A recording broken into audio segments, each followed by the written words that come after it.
Yo, check it out, I gotta speak the truth about the hardest working small channel in the crypto booth. He's the crypto father, the one and only, putting in the hours. $1.4 billion worth of Ethereum have been hacked out of ByBit.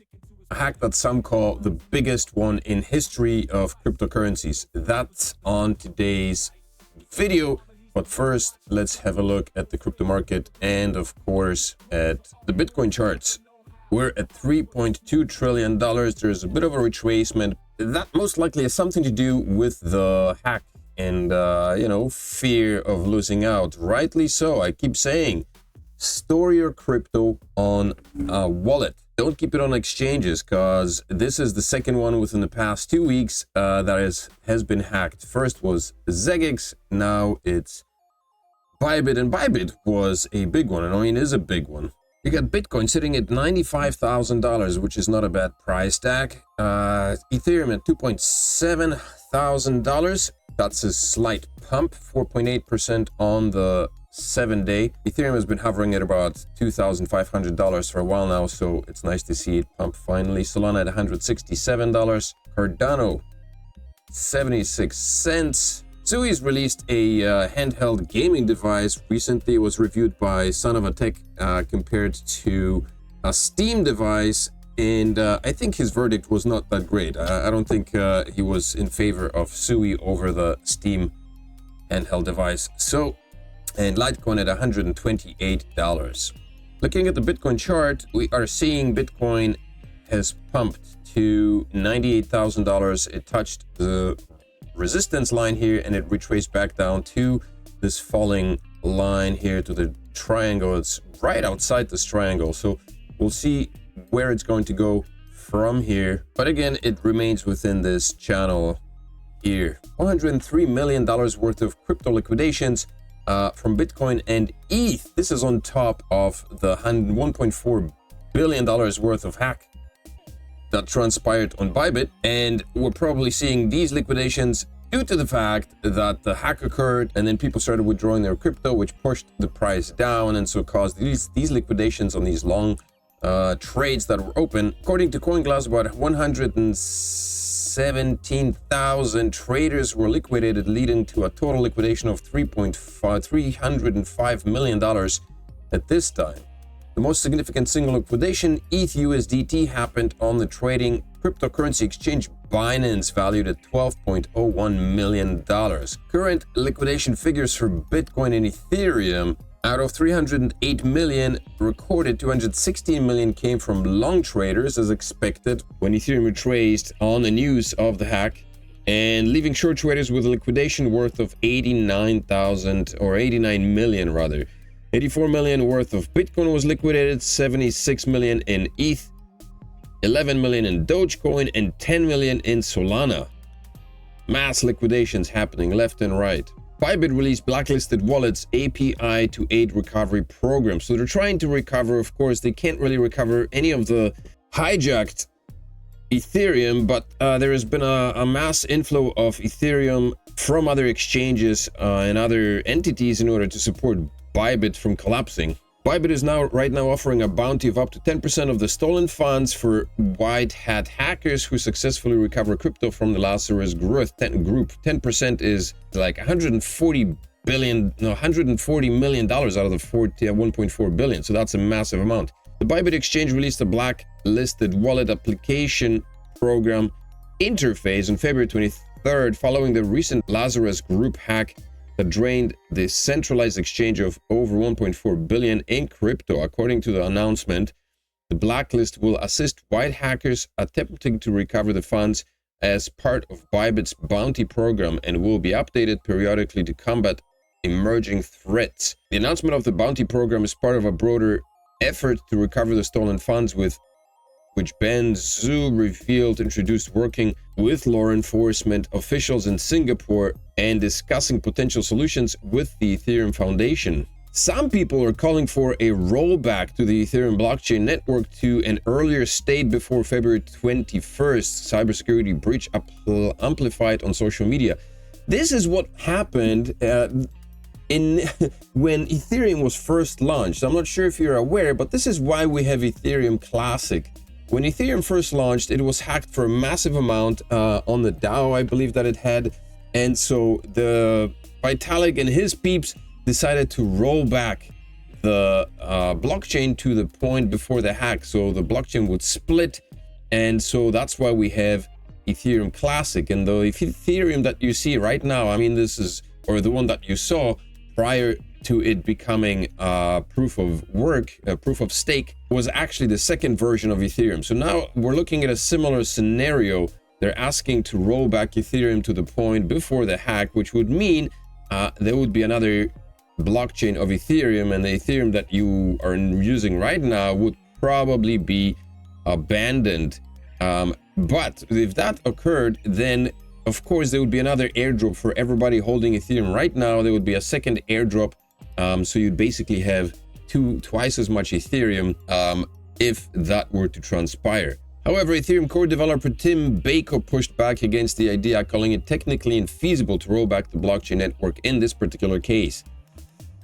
So the devs don't agree with it. The devs say it's impossible. People are going to say that it is and it should be done. Bako concluded that there was no clean way to recover the funds through rolling back the blockchain to a previous state, and said the 2016 DAO hack, which left us with Ethereum Classic, which set a precedent for chain rollbacks on Ethereum, was a completely different situation. Here's how much Ethereum ByBit has recovered after recent hacks. So like I said, apparently there's a lot of money flowing back into ByBit. Following a major hack that targeted ByBit on February 21st, the exchange has managed to recover a significant portion of its Ethereum reserves, bouncing back to nearly half of its pre-attack levels. The attack, which saw a theft of 1.4 billion in liquid staked Ethereum, mantle staked ETH, and various ERC20 tokens, remains the largest cryptocurrency hack in history. In just 2 days, ByBit's ETH holding climbed from a low 61,000 ETH to over 201,600 ETH, driven by a mix of over-the-counter purchases and emerging assistance from other industry players, notably Binance, BitGet, and HTX groups. Dogecoin contributed 50, 40, and 10,000 ETH respectively to help stabilize the exchange. So basically, 100,000 ETH were donated to ByBit by other cryptocurrency exchanges. The swift recovery has fostered continued use confidence, as ByBit also processed over 350,000 withdrawal requests with a 99.9% completion rate within 10 hours of the breach. Basically, so the wallet was drained of $1.4 billion worth of Ethereum, and that same wallet was then, refilled with more ETH, so people could withdraw their ETH. Because if they hadn't been able to withdraw the ETH from ByBit, I assume that this would have caused a widespread panic, leading people to withdraw even more, and it would have been a cascading effect and basically brought ByBit to a standstill and a collapse, just like FTX. So, for the future, keep your crypto safe. Keep it stored in the Descent wallet. Pick up one right now at a $30 discount if you purchase one of them, or a $99 discount if you purchase a pair of these. Ref link below the video. Get a biometric Descent wallet right now and store your crypto on a cold wallet. The attack has been attributed to the Lazarus Group, allegedly a North Korean hacker group, and it compromised ByBit's Ethereum multi-sig cold wallet. Analysts suggest the breach occurred via a deceptive transaction that misled wallet signers into authorizing a harmful smart contract update. Could have been through in multiple ways. One of them probably an email that you would receive that would tell you to update your app or your phone app or whatever, and then you basically sign a contract, and that's what happened. There's a lot of them. I just received an email saying that the Tari network is launching the mainnet, which is not happening. So stuff like that happens on a regular basis. Despite the financial setback, ByBit's proof of reserve audit confirmed that the platform's reserves still surpass its liabilities, ensuring user funds remain secure. Basically, ByBit has a lot more money than is stored in it, and so that's thanks to all the transaction fees that they collect. ByBit CEO says crypto exchange is solvent, all user assets backed 1-to-1, following largest heist all time. Conor Grogan, the executive of Coinbase, calls the attack the biggest theft in record history. It's 10 times in dollar terms of the 2016 DAO hack that was a much higher percent of supply, so 15% versus less than 0.5%.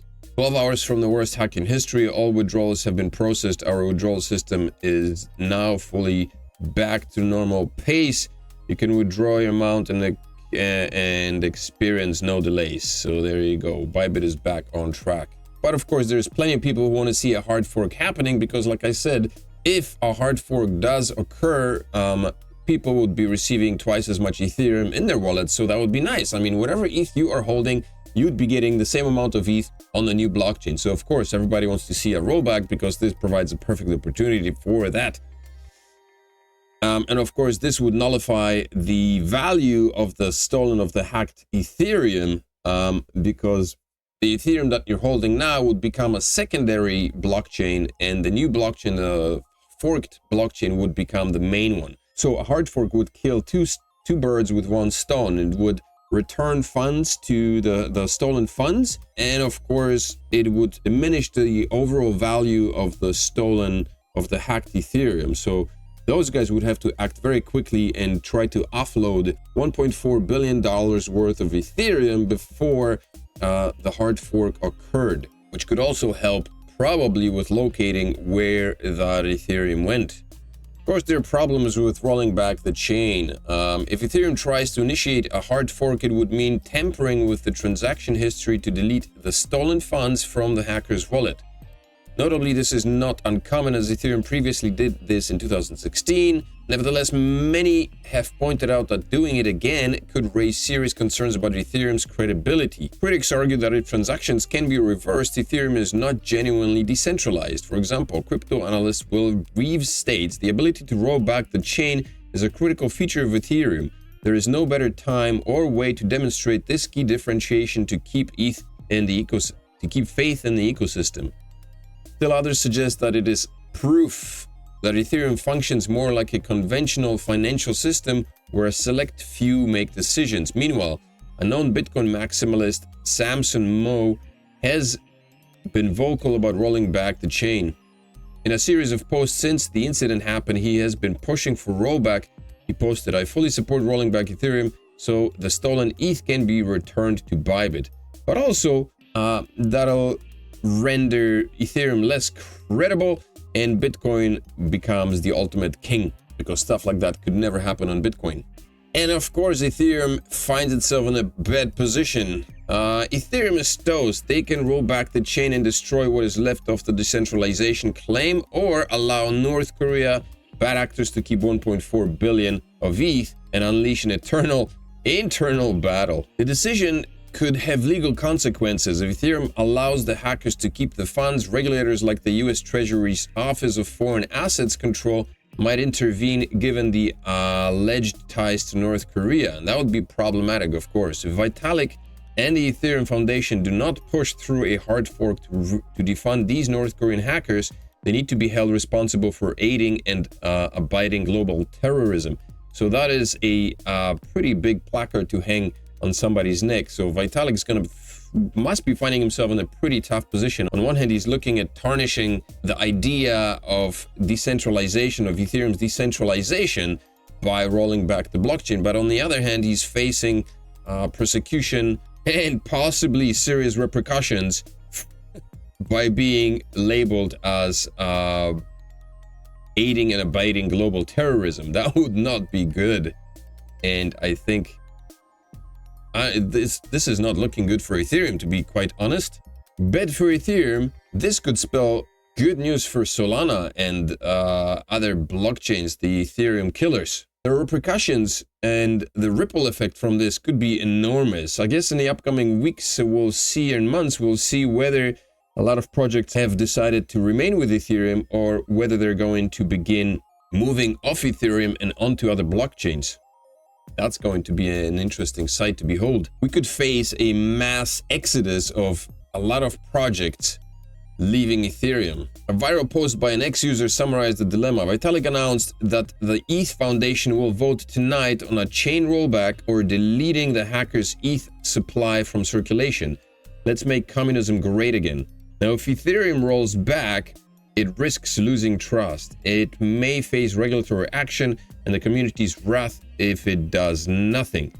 Either way, Ethereum is at a crossroads, and whatever decision it made will shape its future. Tough choices for Vitalik and the peeps in Ethereum. And on the boots of all that, Michael Saylor hints at another massive Bitcoin purchase by Strategy. And why the heck not? We've got a weekly golden cross of the 200 EMA and 200 SMA for the total market cap has been confirmed right here. And so we're looking at a possible major altcoin signal coming up. This was, I think, 3 hours ago. So we'll see how that responds to the ETH hack and whether that's going to happen. It could be that a lot of money is flowing out of Ethereum and flowing into altcoins. So this 1.4 billion Ethereum hack could signal a massive money outflow out of Ethereum and into other altcoins. So we could be seeing a nice pump on altcoins. If you would like to keep your cryptocurrency safe and avoid any hacks, store it on a cold storage wallet, on a hardware wallet, I recommend the biometric wallet from Descent. It's the best wallet, and right now you can get $99 off on the purchase of 2 of those bad boys, or get a $30 discount if you purchase 1 of them. Ref links are below the video. Review videos are on the channel, so check those out as well. Make sure to remember to smash the likes on this video, subscribe to the channel, of course, and come back tomorrow for another review, for another video from the Crypto Father channel. I will see you then.